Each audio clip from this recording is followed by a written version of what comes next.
Well, hello, and welcome to Trade Show Guy Monday Morning Coffee. It is Monday, March 12th, 2018. I had to do the math there. Video blog / podcast. It will be the 12th when this hits the web. I'm actually finishing things up a couple days before. Saturday night, I'm in an Airbnb in Santa Ana, California, where the people that own the house next to this little studio apartment above the garage are having a party. Nothing wrong with that, but you may hear some background noise.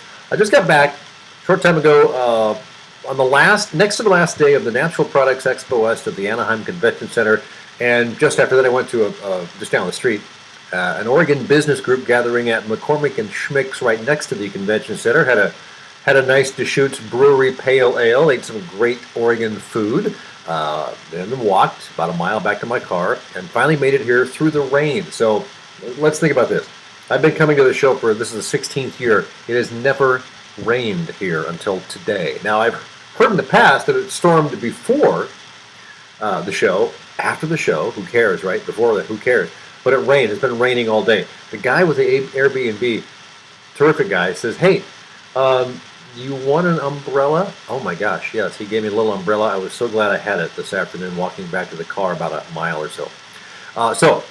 Spent the last 3 days walking the floor. My Fitbit says about 6 to 7 miles per day, 15 to 18,000 steps. So putting a lot of mileage on my shoes and my body. I will have some comments on the exhibits after a couple more snippets here in our interview on today's Trade Show Guy Monday Morning Coffee. All right. The phone rang. So what can I say? Okay, so a couple of snippets, just some things that I pulled out of. I shot, I don't know, half a dozen video little things. It sounds kind of weird. I don't know if the sound is great. I think you can hear it even if there's only audio, but it's interesting to watch out. So if you're actually listening to this on a podcast, audio only, you should go back to the blog at TradeshowGuyBlog.com and catch the video version of this particular episode. All right, so here we go. Well, here we are backstage at Expo West in Anaheim, 2 days before the show starts. It's kind of like being backstage at a rock concert before. Although, is this a rock concert? I don't know. It's pretty nutty.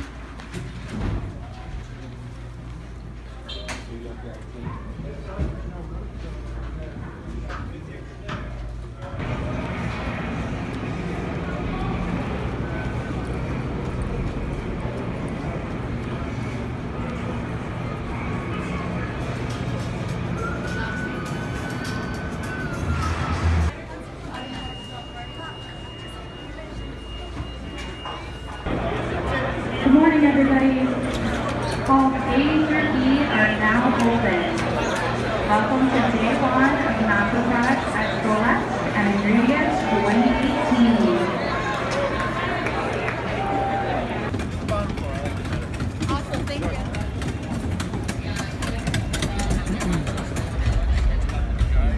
Oh yeah, no, we're... So Hydro Flask from Bend is doing this giveaway, $10 for a cup and a glass of beer, happy hour.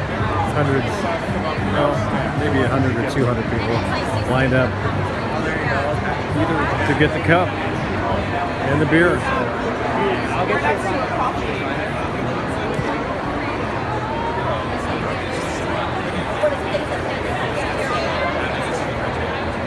I guess beer is a way to draw a crowd. Quick look at Expo West 2018. Our interview this week is from David Feinman of viralideamarketing.com.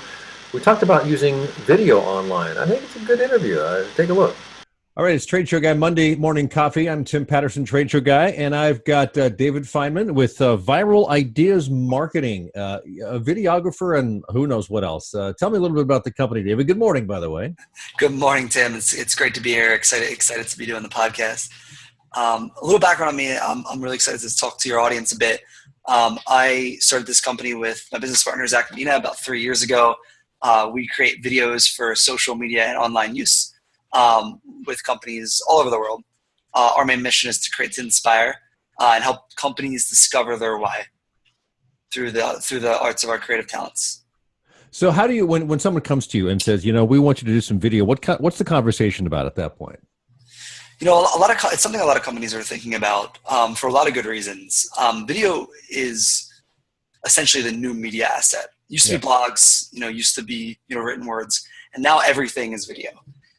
Whether you're doing a trade show booth or whether you're putting together some product videos, people really want them, and there's a good reason for it.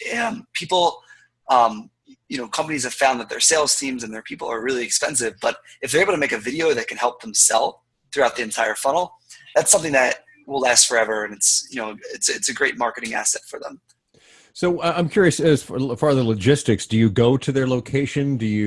How does that work as far as filming something? When they say we need you to do X, or does that just vary depending on the needs?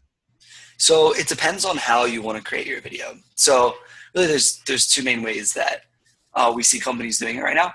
The first is live action, which is a produced video, right? So it might be something as simple as like we're making a video right now, right? So it's me and you talking on a Zoom podcast link. And that might be a simple video, or it might be a full, well-produced video with production and lighting and sound. So that live production is one end of things. On the other end is animation, where you're seeing your animated explainer videos. You're seeing, 3D moving graphics. You're seeing motion graphics on a simpler end, and those videos we see quite popular with software as a service, or even certain products that have something complicated that they like to explain. Let me ask you about the length of video. People always ask, well, how long should a video be? And I know there's no set answer to it, but what kind of things do you talk about when people ask, well, how long is this going to be? I'm just curious, because short attention span, right? Yeah, and I get asked this question on almost every single phone call. So there's a couple things that I tell people when they're thinking about creating their video. So the first is length does matter, but at the same time, it doesn't matter. And what I mean by that is you will sit there and you'll watch a movie. Like this weekend, I rewatched The Hunger Games, and I watched that movie. It's a little over 2 hours. And I sat there, and for 2 hours, I was focused on watching The Hunger Games. Didn't have my phone, didn't have anything on me. It's a very fascinating movie. Yes. However, if you feel like you're being sold to within a 30-second commercial, 10 seconds of it is painful. Even 5 seconds of it are painful. And so the length matters as long as you are putting together something that is of value. So the better question is, what is of value within a video that you're creating? So we like to say you're either educating, you're entertaining, you're informing your audience about something, and that's what's going to keep them engaged. And even there is a time and a place to sell them something. If you have a good discount or a good deal, people want to hear about that. So it's okay to sell in certain situations, but there's a certain way to do it through video that makes more sense. So the long answer to your short question is length does matter, but it doesn't matter at the same time. Yeah, my thought on that has always been, well, short is good, but if it's long, have a darn good reason for it to be long.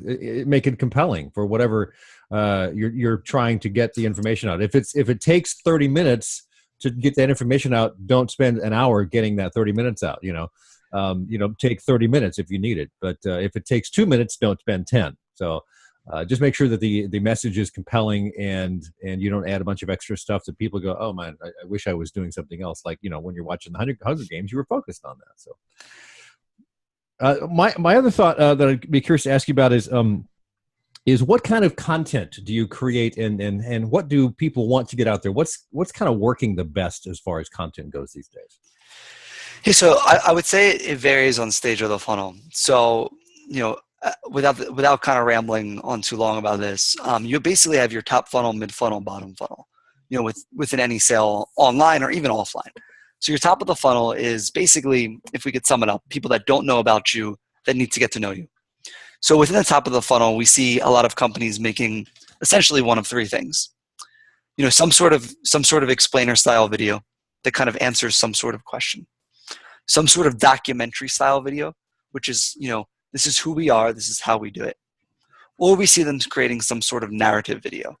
And a narrative video might be, more of, not particularly this year, we're talking, for anyone listening, maybe further along the lines, we're talking in 2018 for Super Bowl 2018, we didn't see too many narrative commercials, but maybe Super Bowl 2017 is where we saw, the longer, more drawn out, more emotionally driven content. Sure. So those we see work well at top of the funnel to introduce people to your products. midway through the funnel, this is where you're going to start to see some more, product videos. You're going to start to see some more videos that are more driven at informing you about the specific product. So it might talk about a feature, it might talk about a benefit, but you're not getting too into the weeds with them yet. Okay. And then at the bottom of the funnel, this is where you're showing them off the deal. This is where you're showing them, this is how you can buy. You're showing them, the reason why you're buying. You might even show them, an FAQ, like a frequently asked question, some demonstrations, some instruction videos, and maybe even, from mid towards the bottom of the funnel, you're showing them a testimonial video. So it's really kind of all about from top of the bottom of the funnel to move someone from getting to know you to actually buying from you. And as a salesperson, you do that anyway, but you can do it through video at different stages of the process. Are how-to videos a part of that funnel, or is that kind of a different silo, as it were? I would say how-to videos are part of that as well. Okay. I mean, they can actually operate either at the top or the bottom of the funnel. When someone's because with YouTube being a huge search engine, I'll often go there. Well, gosh, I need to do something. I need to replace a battery in my iPhone. How do I do that? Well, it's easy to visually show that on YouTube. You don't look for a blog post on that because that wouldn't work. But video works much better in many cases, and in some cases it probably doesn't. You could probably talk about that a little bit. But what about quality of video as well? How important is the quality? Because we've all got one of these, right? So yep, quality is very important to a certain degree, because if you're selling something that's high end, and a lot of people are, or even kind of on the mid end of the market, you want to put your best foot forward. You want to have a good you want to have a good presentation, and you really only have one shot at showing that off. If someone's on your website or someone's on YouTube or checking you out, so you want the quality to be high, but on some degrees you want the authenticity of the video to be high. So more importantly than the way it physically looks is the way you're authentically speaking and what you're talking about and why you're speaking about it. So what we've noticed is, if we overproduce a video in some ways, it can lose a bit of its authenticity. Agreed. So for a lot of the culture videos that we make, and we actually have one that we built for ourselves. It's actually 9 minutes long. We incorporated some of our old cell phone videos from the origins of the beginning of our company, of us just getting set up in our new office, of us, hanging out with clients, various different clips that we found over the years, and incorporated them right into our video. And it's something that actually a lot of our clients have started doing as well, because it just creates that really, really homely feel. But it depends on what you're going for. But I would say err on the side of professional quality. So if there's someone who says, I do want to do a short video and I want to be authentic and all I got is this, what kind of tips can you give them just so that they put out something that is valid and will be received well without actually hiring somebody? There's got to be a way to do it.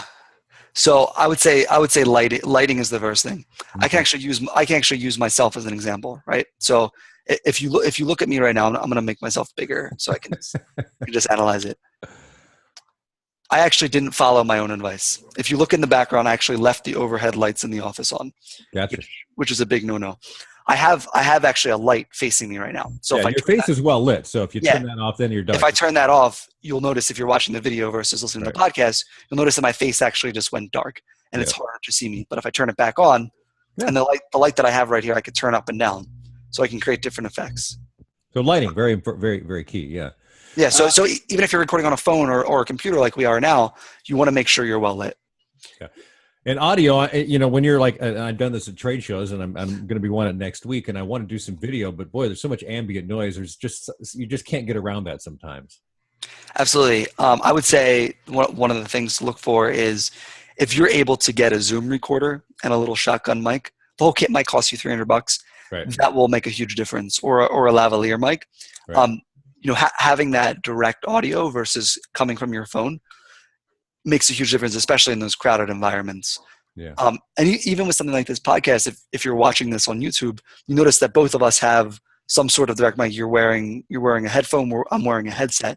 Right. And we're both doing that because the audio quality is significantly better than me shouting across the room with a tiny little microphone in my Mac. Yeah, exactly. And I've got this, this USB mic. It's a Blue Yeti, and it's not top of the line, but it's a midline. It's very good quality. It's what I need. I don't need a $2,000 Neumann at this point. And I mean, there's a difference between being cheap for the sake of saving money, and then being cheap to suffer quality. And Yeah. if you're doing video and you're saying, I want to cheap it, I want to do it cheap, I want to do it myself. Okay, do it yourself the right way. Buy some minimalistic lights on Amazon.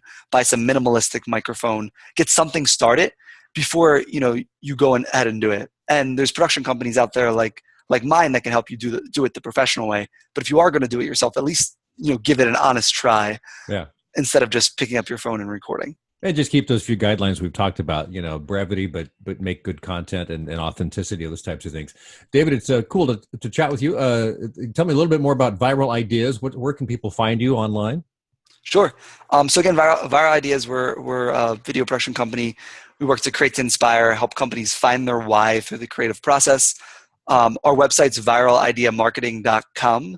My email is dave@viralideamarketing.com, and I'm happy to help anyone kind of with any questions they might have about video and how to create it. Even if it's doing it yourself, I'm happy to kind of lend a hand on how you might be able to do that well. Cool. And where are you guys located? We're actually just outside of Philadelphia in Bucks County. Very great state of Philadelphia, Pennsylvania. Yes. Okay, cool. David, thanks for your time. I really appreciate it, and we'll run into each other soon, I hope. Again, thanks for your time. Thank you very much. Appreciate it. And thanks again to David for joining me for this week's Trade Show Guy Monday Morning Coffee. Trade Show Tip of the Week. Now, it came to me while I was roaming the floor at Expo West this week that the details in your booth design are so critical to capturing your brand's essence. I think it's very, very important. So many details jumped out at me, whether it was a white wall that had all these little glass bottle ends on it that had all these colors that matched up. It was great. Or the